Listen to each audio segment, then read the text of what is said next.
Hi, I'm Stephanie Agigi, an Executive Director for Empowered Pathways. This is part 2 of our video series on family group conferencing. This video is intended to work as a complement to the training video introducing caseworkers to family group conferencing.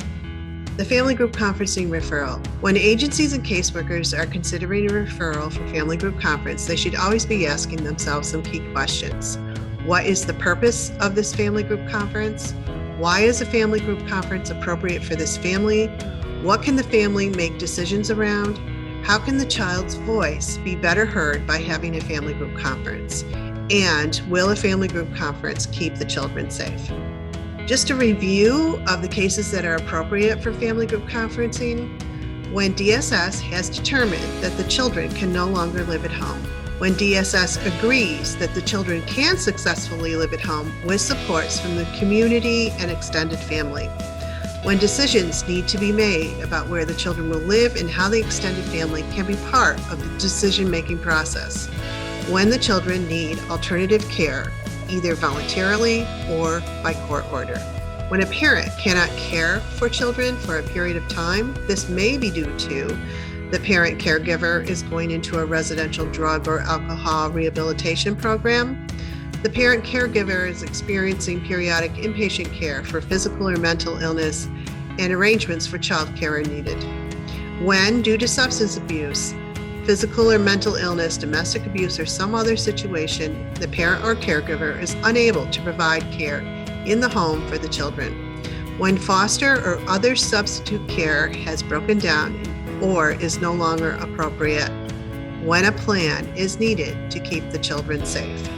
Some cases that are not appropriate for a family group conference include when key family members do not want to be part of the family group conference, when a young person over 12 years of age for whom the decisions are to be made does not want to give input or participate, when the family refuses to have essential assessments undertaken or do not respond to phone calls from the family group conference facilitator, when the family does not have the capacity to contribute to decision-making that will keep the children safe, if there is historical familial child sexual assault and the family group conference will put the children at risk, when the family may create an unsafe environment to hold a family group conference. A little bit about the process. The process starts with a referral from OCDSS. The Empowered Pathways facilitator will contact the caseworker, discuss the referral with the caseworker, and also any issues, outcomes, options, guiding questions for the family group conference. The bottom lines or non-negotiables will be formulated. Then the family group conference and the referring caseworker will also discuss special requirements needed to accommodate the family's cultural or technological needs and any other safety concerns. If the case is deemed appropriate for a family group conference by both the Empowered Pathways facilitator and the caseworker, the conference pre-work will begin. This is a screenshot of the referral form. As you can see, it asks for a lot of information. The details about how to contact the family and the different parties that may be involved is absolutely essential because we cannot start to do the pre-work if we can't get in contact with the parties. So all details are very important, and if you have any questions about the details or how to fill out the form, please contact us, and we will be sending a hard copy of this form as well. Planning the conference. Once we receive the referral form and it is decided that the family is appropriate for a conference, Empowered Pathways will then contact all parties expected to be present at the conference to gain input and insight into the situation. Empowered Pathways will discuss what will happen at the conference and make sure everyone understands that it is focused on planning for the future and not rehashing old behavior or perceived slights. Empowered Pathways will meet with the children whenever possible and when age appropriate to discuss their feelings, perspectives, and worries, as well as how their voice will be heard during these discussions. Empowered Pathways will talk to them about what to expect and encourage their participation in the family group conference. The most important component of this is that the children are represented in some way, even if they're not old enough to understand or attend the conference.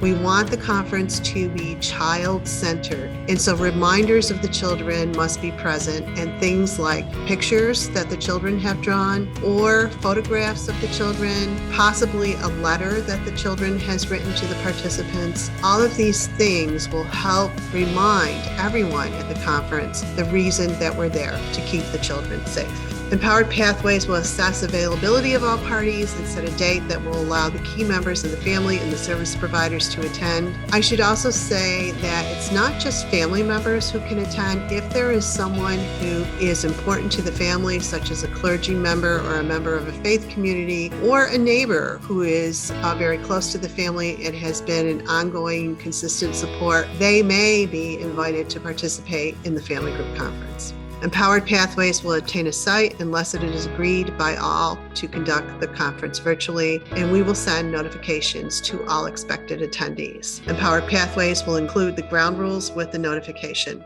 This is a copy of the ground rules they will be provided with. At the time of the conference, all parties will also be invited to add to these ground rules. The goal is to create emotional safety during the conference so that everyone feels comfortable sharing, speaking, and listening. The actual conference is done in 3 parts. And you should be aware that it can take up to 3 hours for the conference to be completed. It may even take 4 hours depending on the issues. The first part of the conference is the information sharing, and this is where the family members, service providers, and caseworker meet with the facilitators, and we discuss the issues and ask questions. The discussion is focused on the strengths of the family group and how all in attendance can support the care and safety of the children. The caseworker will present the bottom lines or mandates that must be satisfied. After the information sharing component of the conference, we will take a break, and this is when food is served. If it's appropriate around mealtime, let's say lunchtime, we will serve lunch. Otherwise, it will be snacks and beverages. The family time. So this is the family's private time when they get to meet and discuss the supports that are needed and how they can come up with a plan surrounding the non-negotiables or bottom lines that ensure the safety of the children and discuss how certain things are going to happen. For example, it may be that the family can decide if children need to be transported to regular medical appointments, who's going to transport them, who's going to be responsible for setting that up. It could be something like the children need to get to sports that they're involved in, get to practice, get to games, how that's going to happen, who's going to be responsible for transportation, how they're going to communicate about this, and so on. Then the group comes back together with the caseworkers and the family group conference facilitators, and we go through the plan, reality check it to make sure it meets all the requirements of Department of Social Services and any court mandates, and that it is a realistic, doable plan. If all agree, the plan is approved and signed off by all parties who will have a role in supporting the family. The plan then becomes a binding document. After the family group conference, the facilitator will write up a summary report and send it to the OCDSS caseworker. The summary report will include details about the family group conference, the decisions made by the family, who will be responsible for follow-up and when it will be done, and the confidentiality agreement that was signed by all present. And the confidentiality agreement will also double as the attendance record. This is an example of the summary report. We will also provide you with a hard copy.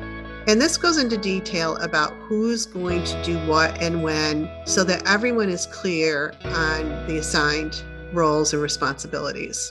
This part of the summary talks about the non-negotiables. This is the contact information for Empowered Pathways staff. Lou Blanchard, who is our primary family group conferencing coordinator, Regina Brown, alternative dispute resolution supervisor, and myself, executive director.